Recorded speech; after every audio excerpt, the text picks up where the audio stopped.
cannabis e mulheres.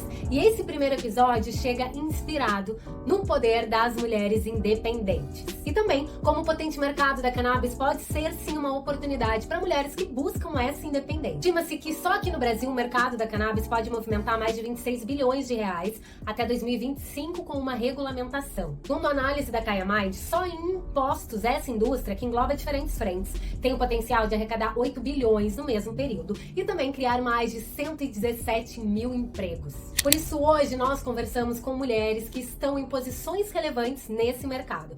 Começando com a VP da Tegra Pharma e diretora da Vigo Academy, Ana Gabriela Batista, que compartilhou a sua perspectiva sobre a aptidão feminina para trabalhar nesse mercado. O mercado da cannabis, acho que agora está começando a abrir mais para as mulheres. É um mercado muito masculino, liderado por homens. As grandes empresas de cannabis, a diretoria dessas grandes empresas, os players internacionais, eles estão, né, a maioria desses grupos são masculinos. Então, hoje vejo que as mulheres estão começando a entrar nesse mercado, tem um papel muito importante para poder também atuar e colaborar dentro de uma situação onde a cannabis, pelo menos na área medicinal, ela atua em vários momentos muito sensíveis, né? Pessoas que têm alterações clínicas, pacientes que têm situações, às vezes, refratárias, as mães que têm crianças com alterações que precisam desse tipo de produto. Acho que a mulher tem uma visão, né, bem sensível em relação a essa situação, podendo colaborar bastante no mercado da cannabis. E eu tô vendo, né, um movimento muito feminino, né? Quando entrei nesse mercado, percebia bastante uma situação mais masculina, uma resistência também em relação à liderança feminina. Hoje já vejo com outros olhos. Acredito que as mulheres estão ocupando, sim, grandes papéis, liderando grandes empresas e melhorando a visão desse mercado, porque eu acho que a mulher contribui muito com essa visão mais feminina, mais delicada, mais acolhedora para um mercado que é bastante sensível, principalmente na área medicinal. E no ano passado aconteceu um marco no setor da cannabis no Brasil, que foi a Expo Cannabis Brasil, a maior feira da região sobre cannabis, que movimentou pelo menos 5 milhões de reais. E quem está à frente da Expo Cannabis é uma mulher, é a Larissa Uchida. A Lari também compartilhou a sua visão sobre o papel das mulheres nos negócios de cannabis e as oportunidades que nós podemos conquistar. Bom, para mim é muito importante a participação das mulheres, né? E digo não só especificamente no setor da cannabis, mas no mercado como um todo, né? Os desafios para as mulheres são sempre mais difíceis, né? Porque, querendo ou não, sempre a responsabilidade, ela, na maioria das famílias, pelo menos, a gente vê que acaba recaindo, né, sobre as mulheres, o papel de cuidar do lar e também empreender. Então, o desafio é sempre maior, né?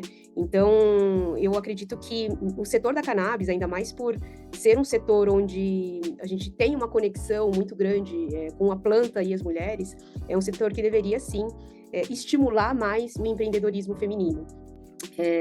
A gente, na feira, busca sempre mostrar, de alguma maneira, uma participação grande de mulheres, né? Tanto nas palestras, né? Nos projetos que a gente coloca dentro da feira.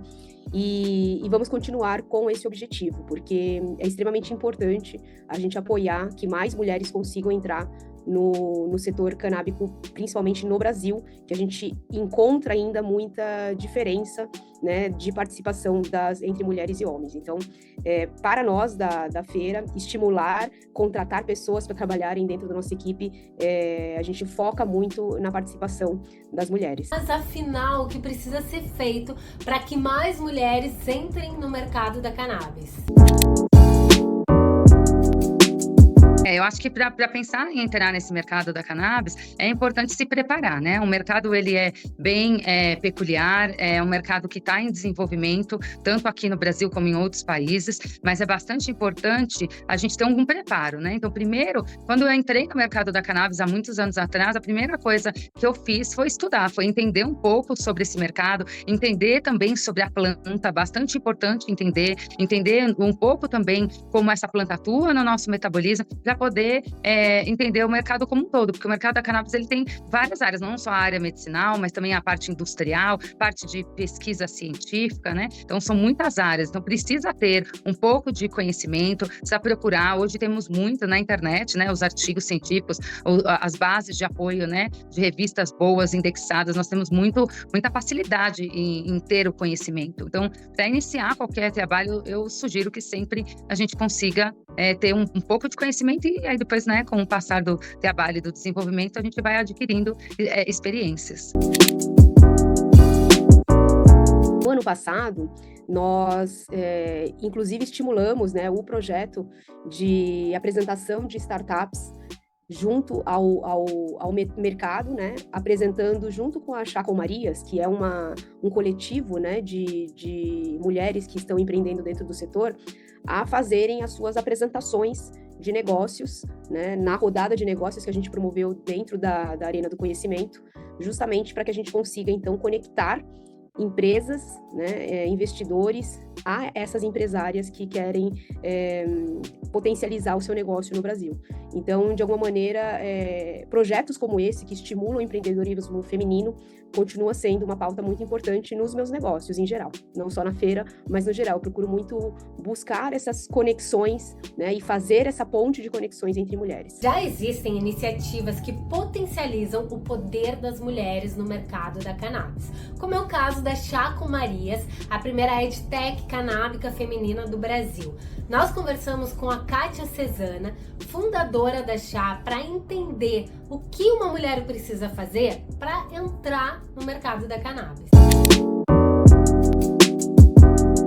Precisa se aprofundar e ter o conhecimento da planta. Independente do setor que nós mulheres vamos resolver atuar nesse mercado, eu acredito que quando a gente trabalha com uma planta num país proibicionista e uma planta que a vida inteira a gente ouviu fake news, o primeiro passo é entender o que essa planta significa, quais são as oportunidades de empreender no momento, né, que a gente está nesse país proibicionista. Então, o que eu acredito é que a gente consegue reempreender, além do medicinal que está regulamentado, a gente consegue empreender com a cultura da cannabis, que ela vem em vários tipos de forma, desde do seu skincare, né, que você pode usar uma faixinha de cânhamo, ou até aqueles brinquinhos feitos com a forma da folhinha. Então, eu acho que hoje o melhor momento de empreender é com a cultura. E para uma mulher se preparar para isso, eu sempre sugiro que você trabalhe com a maconha na sua melhor habilidade, com a cannabis, na sua melhor habilidade. Então, assim, nossa, são tantas possibilidades dentro das minhas habilidades, como eu posso definir uma área? Aí eu trago um revolucionário que, para mim, além de ser um padre, foi um dos maiores educadores canábicos, porque ele conseguiu, de uma forma, juntar um time de especialistas muito grande no setor. E ele não fala só de medicina, apesar do curso ter o nome de cannabis medicinal. Esse curso é o Padre Ticão, né, do Padre Ticão. Então, e ele aborda muitos temas da cannabis. Então, quando vem alguma mulher com essa dúvida de todas as possibilidades, eu sempre indico o curso do padre para você entender, dentro da sua melhor habilidade, no que você pode atuar nesse mercado e empreender. E também eu trago, assim, dados importantes, porque essa luta da gente ter mulheres nesses espaços, é importante a gente falar que o Brasil é o terceiro país em feminicídio. E esses dados que computam são dados dos sistemas que não computam mulheres pretas e indígenas. Então, claramente, somos o país em mais feminicídio. Normalmente, esses feminicídios, ele vem dentro de casa. Então, quando uma mulher ela tem possibilidade de ter a sua autonomia financeira, ela tem a possibilidade de se salvar dentro de um cenário de violência e de feminicídio. Então, e por quê? Né, nós mulheres temos esse direito de ocupar esses lugares no mercado canábico, né, principalmente. Além da planta ser feminina, porque o que eu vejo com a minha experiência, tendo uma comunidade de mulheres, é que nós estamos bem preocupadas com essa reparação histórica. Nós estamos desconfortáveis em ter esses espaços como mulheres brancas, mas desconfortáveis de trazer essa reparação, que ainda a gente fala de uma planta proibida, né, criminalizada. Então, eu acho muito importante mudar essa cultura empresarial que está formada no mundo, sabe? E como o mercado da cannabis ainda está em construção, a minha luta mesmo é que as empresas, os empresários, tenham uma cultura diferenciada nesse mercado, mais inclusiva e diversificada por questões muito profundas de mulheres que ainda são as mais encarceradas, são por tráfico de drogas. Então, eu acho que a gente tem uma responsabilidade como pessoa muito importante de colocar as mulheres nesses lugares de destaque e dando oportunidade, investindo em projetos de mulheres no empreendedorismo. Até porque, né, gata, os dados, né, da Kaya Mind, dados mesmo que já estão circulando, tanto no Brasil, fora do Brasil, as mulheres são as mais consumidoras. Né? Tanto no mercado, no âmbito da medicina, na terapêutica, como também no uso adulto. Então, por que essas histórias, esses enredos ainda são contados por homens? Esse foi o primeiro episódio da série Cannabis e Mulheres, e na semana que vem nós vamos falar sobre cannabis e saúde da mulher, o potencial da cannabis para nossa saúde.